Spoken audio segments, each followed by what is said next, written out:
Ako yun nga po, number 12 pick po kayo. So ano, meron po bang particular na hinahanap ngayon yung cream line sa magiging pick nyo po? Actually meron naman.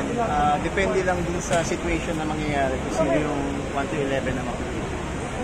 Coach, ano lang, gano'ng kalaking bagay na may gantong combine para even yung names na hindi gaanong familiar makita nyo paano laruan?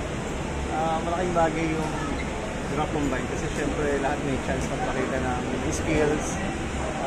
Kahit na yung iba hindi masyado kilala, may mga chances sila. So, dapat mag-focus sila sa ginagawa nila ngayon. Coach, may specific position po bang hinahanap para dun sa 12th pick?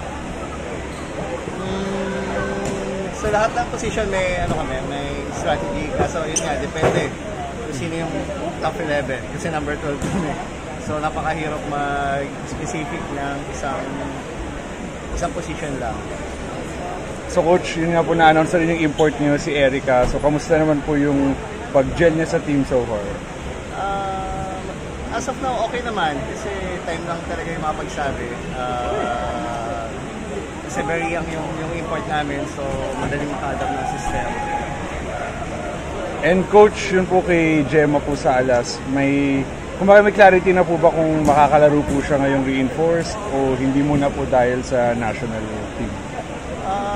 Wala pang final pero sa pagkakalam namin, hindi siya makalaro sa amin pero hindi pa naman final.